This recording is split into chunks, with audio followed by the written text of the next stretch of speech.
Em uma querida viagem de trem para Londres, um casal de muçulmanos começa a agir de uma forma suspeita perto da porta do banheiro. O homem joga um celular pela janela, enquanto a mulher parece não querer sair de dentro do banheiro. A movimentação estranha chama a atenção de David. Ele é um sargento da polícia escocês que está viajando com seus dois filhos pequenos. Temendo ser uma tentativa de ataque, ele procura uma guarda e reporta o que viu. A guarda informa que a polícia já tem um plano para deter os dois suspeitos criminosos, mas David sabe que a polícia não chegará a tempo e entra no banheiro para tentar antecipar a solução para o possível problema. O homem suspeito de antes não parece ser uma ameaça tão grande quanto parecia, mas quando David entra no banheiro, ele encontra a mulher com um colete recheado de explosivos e um detonador nas mãos. O nome dela é Nadia. David tenta negociar, tentando convencer ela de que fazer aquilo só vai beneficiar o governo, mas para surpresa de David, Nadia não quer fazer aquilo. Ela está sendo obrigada pelo seu marido. Durante a conversa, nós sabemos que David serviu na guerra do Afeganistão e passa por traumas e sequelas vindos do período que ele estava em combate. A polícia chega e prende o homem e se prepara para executar Nadia, mas David sabe que a mulher é uma vítima e que precisa na verdade de apoio. Ele então consegue fazer ela sair do banheiro abraçada com ele para mostrar que ela estava segura. Graças a isso, os oficiais concordam em manter Nadia viva e ao invés de abater o alvo, eles chamam a especialista em explosivos que com muito cuidado desarma o colete de Nadia, enquanto David acompanha tudo de perto. Mesmo que a operação tenha chegado ao fim sem nenhuma tragédia, Nadia foi presa também. Aqui nós vamos começar a entender um pouquinho da vida de David. Nós descobrimos que ele tem a guarda compartilhada dos filhos. Ele também tem uma relação muito distante com eles por causa do trabalho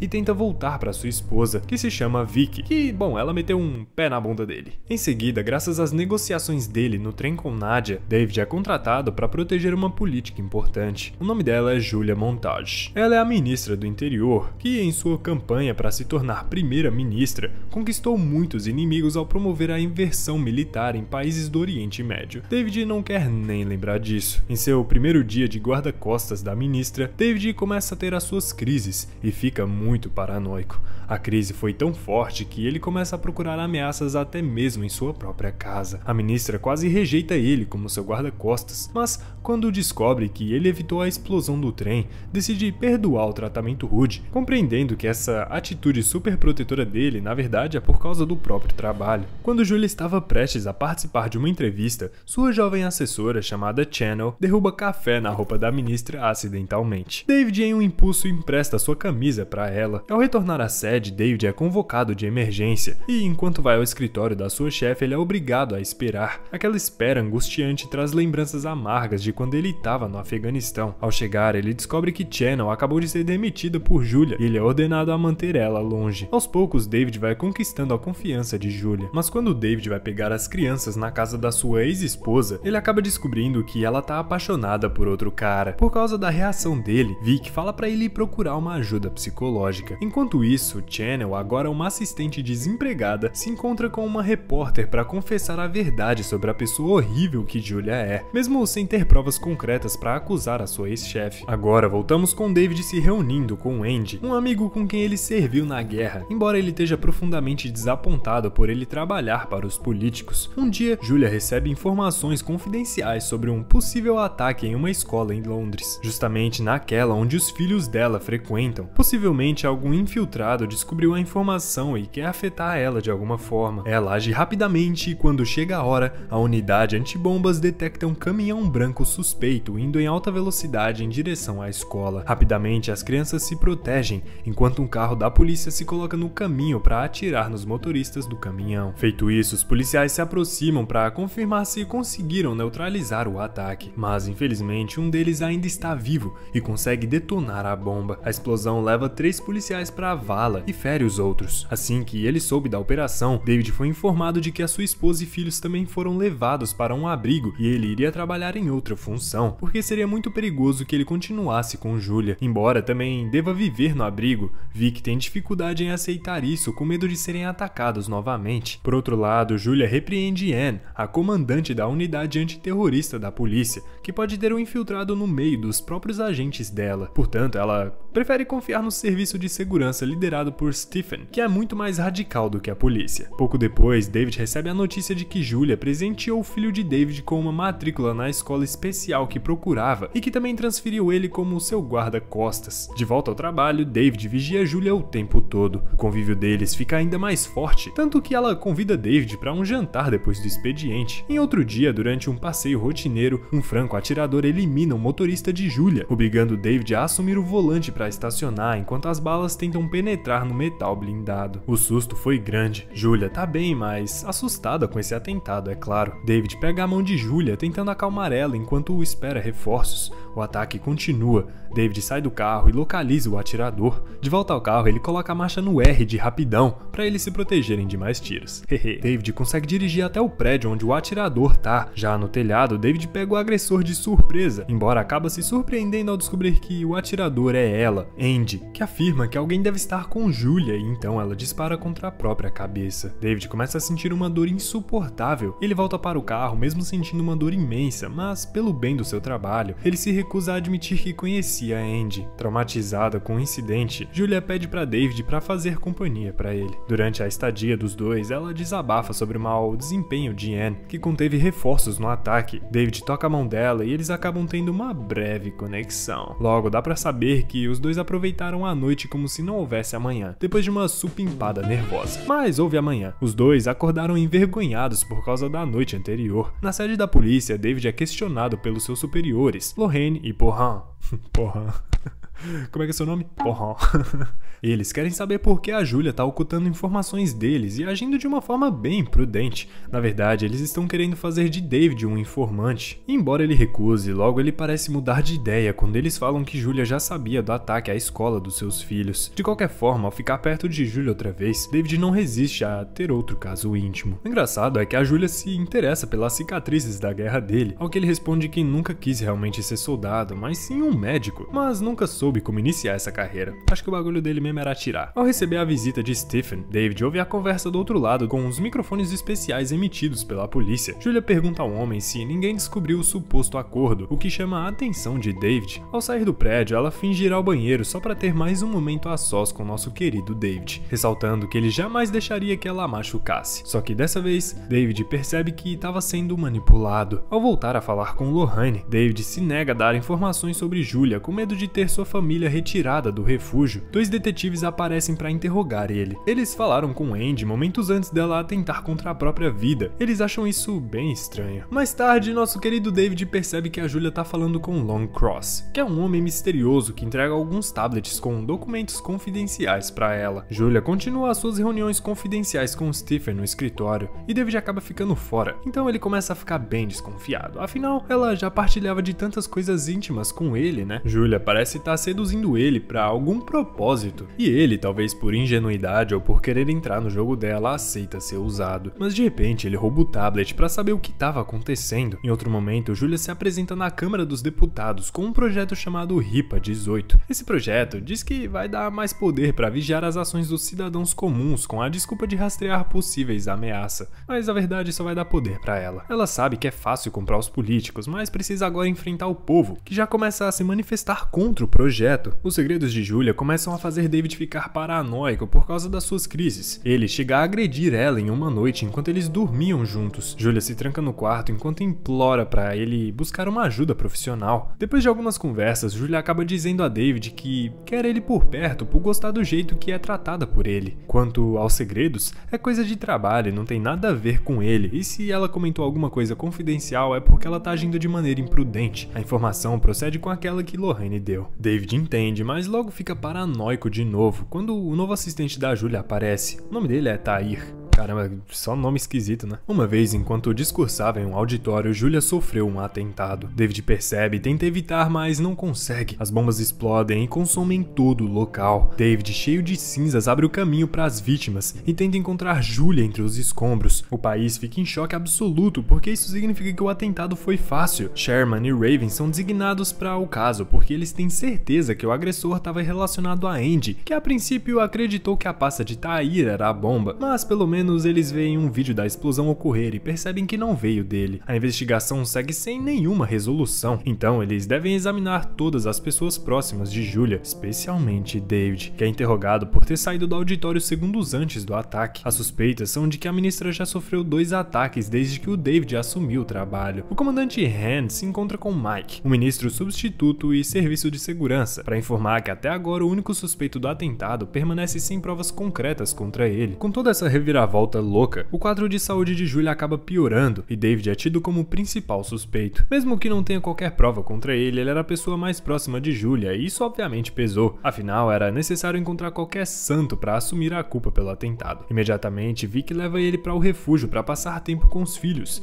e lembrar dele de boas razões para viver. No dia seguinte, com a mente mais clara, David conclui que alguém invadiu a sua casa para trocar as suas balas por balas de festim. A polícia examinou a sua casa antes disso, mas eles teriam confiscado a pistola. Finalmente, Chairman e Raven conseguem permissão para interrogar um homem chamado Rob, que não apenas deu a maleta para Tahir, mas que o telefonou pouco antes da explosão. Mas Rob mantém a sua versão de que ele disse que apenas entregou alguns documentos importantes para o discurso de Julia. David decide fazer a própria investigação, começando pelo hotel onde Julia se hospedou por alguns dias. Quando ele verifica as câmeras de segurança, ele percebe que os vídeos foram editados para que o Long Cross não aparecesse. Raven decide chamar David para ajudar no interrogatório de Nadia, aquela muçulmana do trem. Ela poderia fornecer informações sobre o criador da bomba. Nadia confirma que não foi o seu marido que fabricou o dispositivo, mas ele recebeu de um homem árabe.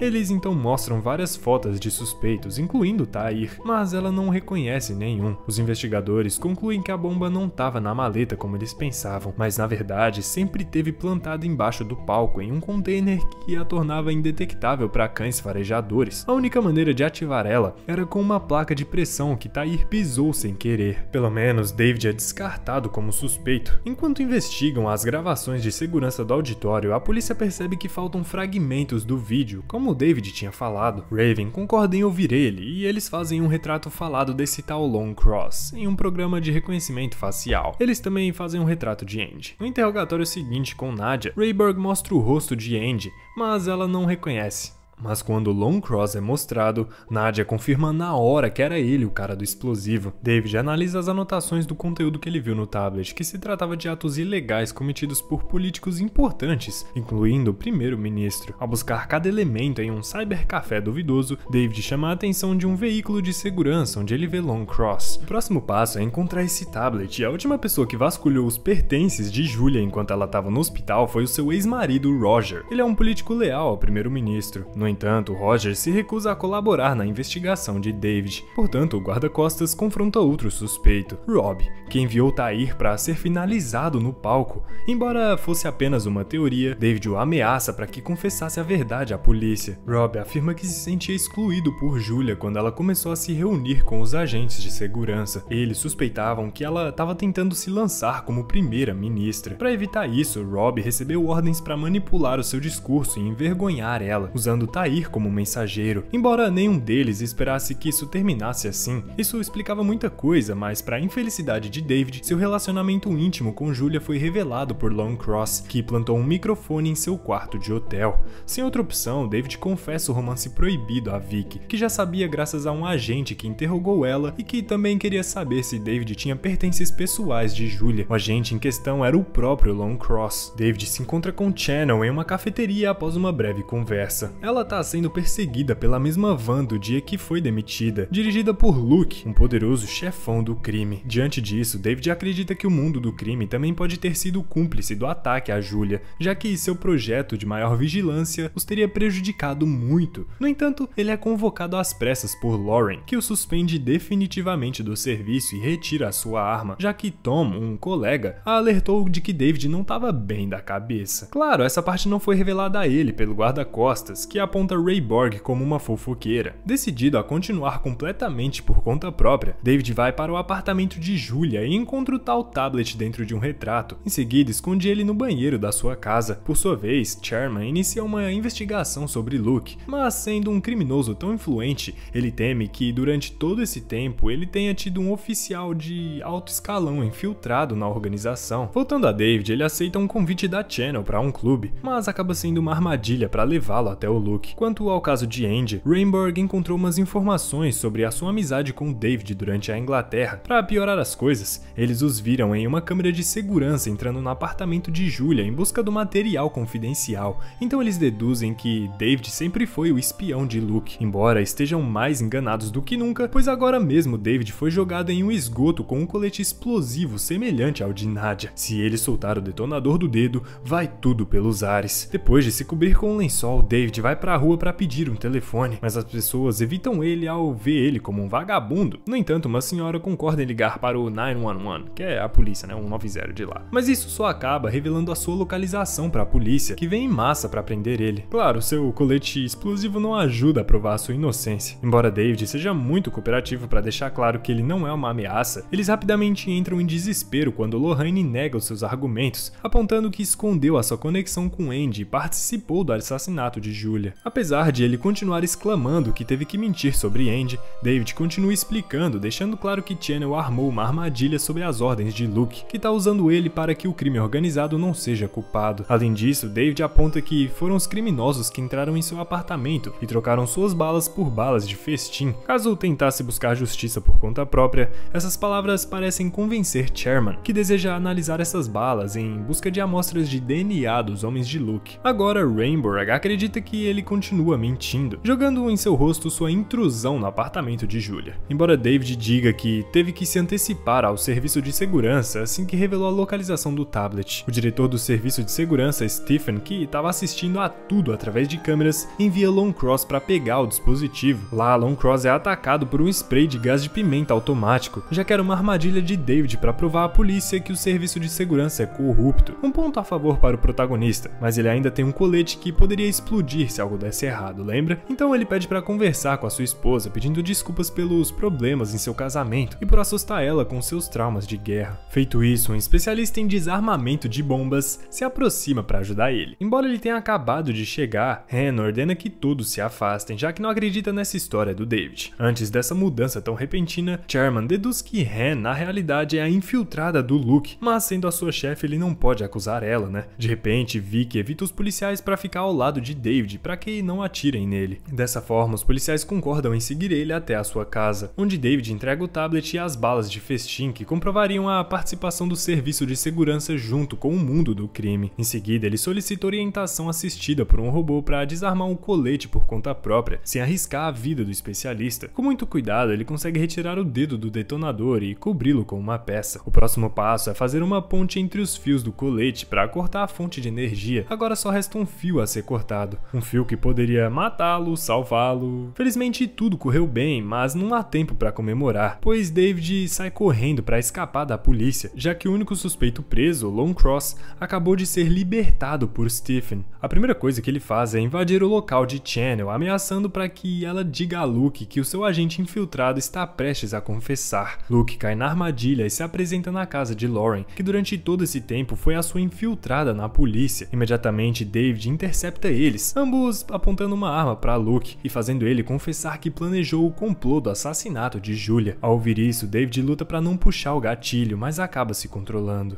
Depois que Luke e Lauren foram até David, eles informam que as balas de festim têm o DNA dos cúmplices de Luke. No interrogatório, Lauren confessa que Luke contratou Andy para o primeiro atentado contra Julia. Quanto ao segundo ataque, ela também revelou que vazou o plano de segurança do auditório para que o criminoso pudesse matar Julia de uma vez por todas. A última confissão de Lauren está relacionada a David, a quem ela designou como guarda-costas da ministra falecida porque tinha o perfil perfeito para ser culpado pela conspiração. No entanto, ela nega ter indicado a escola onde estudam os filhos de David para que eles fossem atacados. Então, qual que era a última peça desse quebra-cabeça, hein? Trata-se de Nadia, que ao ser confrontada sobre esse fato deixa de fingir ser uma vítima e assume a sua verdadeira personalidade macabra, dizendo que David cometeu o erro de mostrar uma foto dos seus filhos naquele dia do trem. Desde a prisão, ela vazou essa informação para os seus colegas. Além disso, confessou que é engenheira e fabricou todas as bombas dos ataques anteriores, incluindo a que eliminou a Julia. Seu comprador era Luke, e graças ao seu dinheiro ela pôde construir mais bombas e organizar mais ataques para mostrar ao mundo que o Reino Unido é vulnerável. Ela não teve sucesso em seu primeiro ataque ao trem, mas conseguiu algo muito mais ambicioso com seu papel de mulher inocente. Agora, Anne divulga o conteúdo do tablet, resultando na renúncia do primeiro-ministro por seus atos ilegais cometidos, bem como a de Stephen por vender informações a Julia em troca de poder. Mike permaneceu em seu cargo de ministro do interior, mas apenas para eliminar o projeto RIPA 18. Como David foi peça fundamental para revelar a verdade, Han pede desculpas por tratá-lo como um suspeito,